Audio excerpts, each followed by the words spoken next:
How much do ghostwriters charge for novels? I'm willing to bet that if you have been searching for this information, this video is not the first resource you landed on. You've probably seen everything from $100 per book to $100 per hour, and maybe even way more than that. And wait, how many hours should it take? Should you charge hourly at all? Isn't this about the final product? What is a fair price for taking someone's idea and turning it into a novel? I'm going to do my best to answer this question, but both you and I know that there is no definitive rate. When I was doing this research to set up my ghostwriting services a few years ago, I found a lot of helpful information, but I was frustrated by the lack of transparency because most ghostwriters don't want to tell you their rates unless you reach out to them directly. So I'm going to start by telling you, currently, for the last few years and for the foreseeable future, my ghostwriting rate is $2,625 per every 10,000 words. That means if I write a 40,000 word novel, the total is $10,500. How did I arrive at this rate? I'm gonna walk you through the questions I asked myself to get to my rate, and hopefully by the end of this video, you'll have a good idea of what is a fair rate for you. 1.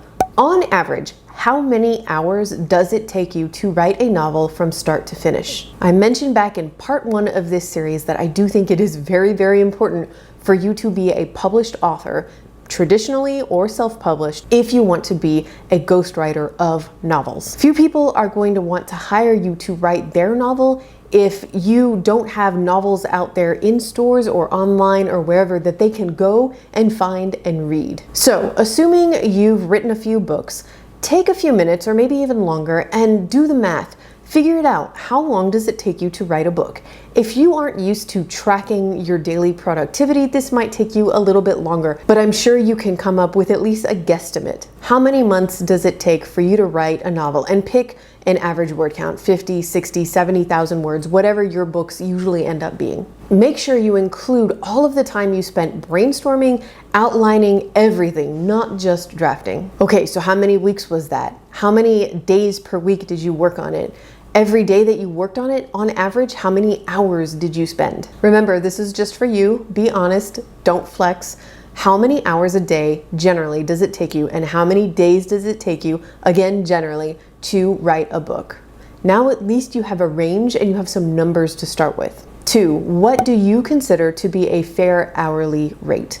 No one can decide this but you. And to be clear, I don't think this necessarily means, and I'm going to talk about this more later, that you want to charge your client by the hour, but I think this is a good place to start. I set my hourly rate at $65 per hour when I was first starting out, and once I had a few ghostwriting books under my belt, I bumped it up to $75 per hour, and it's stayed there ever since. My formula was this: $75 per hour, estimating 35 hours for every 10,000 words. I used to break that down and explain it to clients, but now I just say $26.25 for 10,000 words. Because if you've written multiple books, then you know this already. Every book is a little bit different. Just because 2 end up with the same word count doesn't mean they took the same number of hours to write. You could charge by the hour, as in, okay, this is going to be $75 per hour until the book is done. But from the client's perspective, they're just not gonna have any idea what that final total is gonna be, and neither will you. So I think it's best that you use your average number of hours to calculate a fee, then base your fee around something concrete like word count or page count. 3,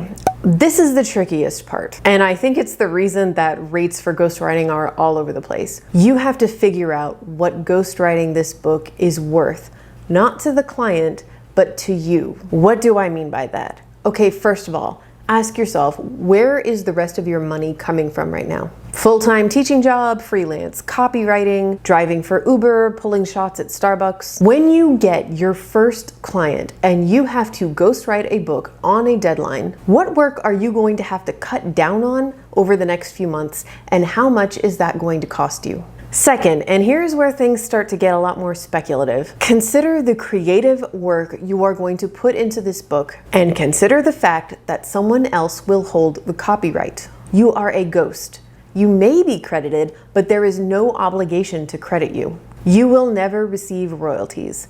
When this book is published, praised, translated into 20 languages, turned into a Netflix series and a theme park, and people all over the world are buying merchandise based on the characters and things that came out of your head, you will not see a dime more than what you charged that client based on the rate that you are setting right now. Clearly, that's an exaggerated scenario you probably won't run into. But the point is, you have to consider the reality of what it means to be a ghostwriter, the ghost part of the ghostwriter. I would like to humbly suggest that you not be too humble when you're setting your rates. I think generally for a lot of us, our instinct when we're first starting out in a new field is to discount ourselves, discount our services, undercut the competition. But when you do that, you're really just undercutting yourself because you have written books. You might be new to ghostwriting novels, but you are not new to writing novels. To go back to my previous point about considering where the rest of your income is coming from, for me, I get a decent amount of work from publishers doing IP projects, which basically means publishers come up with ideas for books and pay me to write them.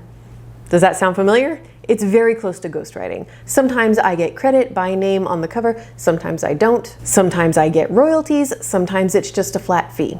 So when I started offering freelance ghostwriting services, I asked myself, okay, if I take on a ghostwriting client and then an IP opportunity from a publisher comes up and the pay is on par with the average that I tend to get for these kinds of projects, am I going to be absolutely kicking myself for signing this client? If I have to turn down that IP work, is that going to be a big financial loss for me? Well, I didn't want it to be, so I definitely considered what I get paid for IP work when I was setting my ghostwriting rates. And that brings me to the most vague and hard to pin down thing here. I'm gonna call it the bitterness factor. Say a potential client contacts you. They want you to write a 50,000 word sci-fi novel. They have some character sheets and a summary of the plot, and there's a clear beginning and a clear ending, but it's pretty muddled in the middle. The rate you came up with, what you decided was fair, was $10,000, and the client tells you that their budget is $5,000 and they can't go over that. You consider it, because this would be your very first client. Because maybe your rate really is too high. Because you just need to get one project under your belt because, hey, $5,000 is better than nothing. You find a way to justify it and you say yes. The contract is signed. $5,000, 50,000 words. And now you're looking at these character sheets and this underdeveloped summary, and it's really hitting you that you have to plot this thing. You have to make it make sense. You have to write those 50,000 words. And you have to do it by a deadline. How long will it take before you start to feel bitter? When you have to turn down another freelance project because this outline is just taking way longer than you thought it would? When you have to get someone to cover your shift at work because you promised this client 5 chapters by tomorrow when you're only on chapter 2? How long before that $5,000 goes from being better than nothing to only half of what you decided was fair pay for your work? I have potential clients turn down my offers because they say my rates are too high all the time. But you know what? On more than one occasion, I've had potential clients state their budget up front, and it was more than twice what I charged. And when I tell them, cool, here's my rate, it's actually half that, they're pretty darn pleased. Because I charge all of my clients the same rate. If someone tries to negotiate with me and talk me down, I politely reject the request. There are great ghostwriters out there charging less than me, and I hope those clients find them. There are great ghostwriters out there charging more than me too. And you, as a ghostwriter, need to charge what you feel is fair for your work. I promise you there are clients out there who will be more than happy to pay for your ghostwriting services. You just have to find them, and that's going to be the topic for part 3 in this series, so keep an eye out for that coming in the next few weeks. I hope this was helpful, and if it was, don't forget to hit that like button and check out part 1 of this series if you haven't already. That's it for this video. I'll see you guys later this week with another one. Bye.